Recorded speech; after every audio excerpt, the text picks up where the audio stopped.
Sathyabama Institute of Science and Technology.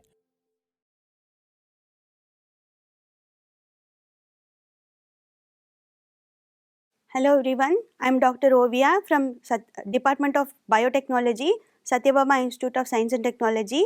In the previous video, we saw about water and importance of water and over usage of it, and here we can see about what are the conflicts that are surrounding water.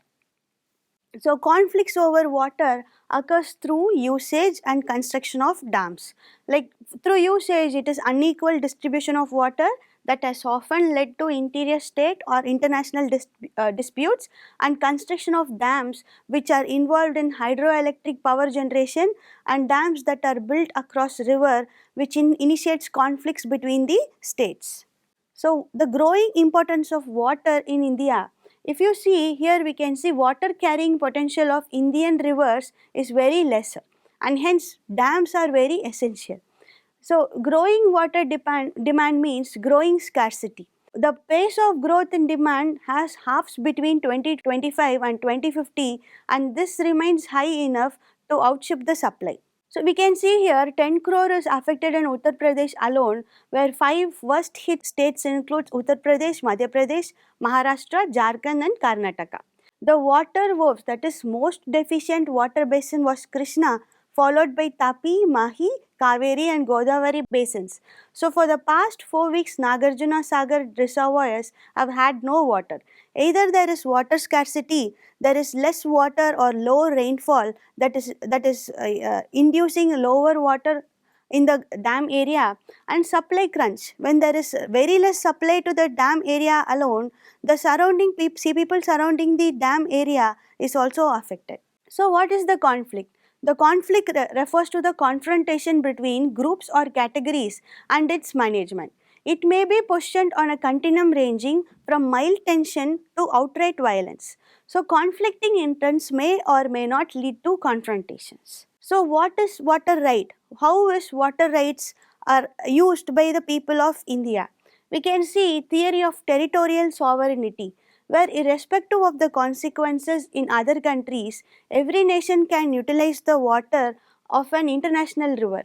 And theory of absolute territorial integrity, it is the lower international river that has the right to full flow of water of natural quality, and intrusion with the natural flow requires the consent of the downstream riparian.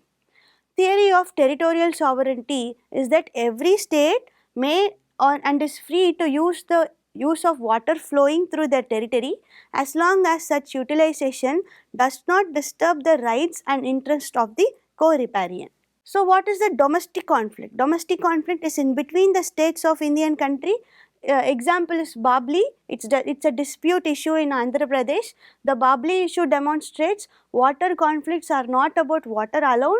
It is also a gated check dam on the Godavari river. So Maharashtra utilizes most of the Godavari river due to presence of dam, and this after the excess water comes from the dam goes overflow into Andhra Pradesh, and that is what the rest of the water is only utilized by them, and thus there is a huge conflict between them.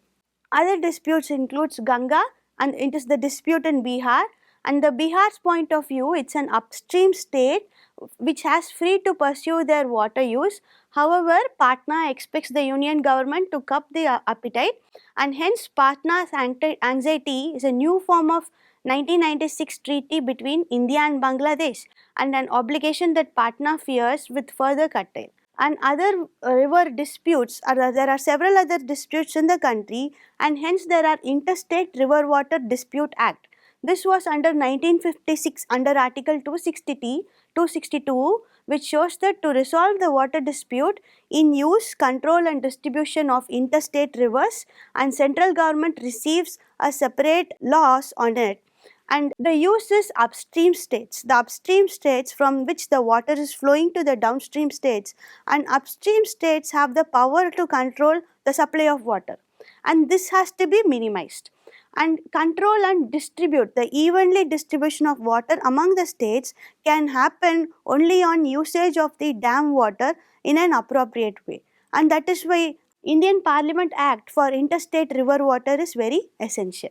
Another example I can give you for international conflict is Sangpo and Brahmaputra, which is an Indo-China conflict where this river, Brahmaputra river, sets off the anxiety with two lower riparian states of India and Bangladesh, and China's construction of dam and the diversion of Brahmaputra water to the expected to have repercussions for water flow.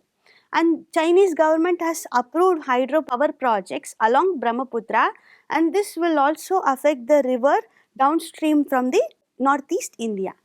Thank you.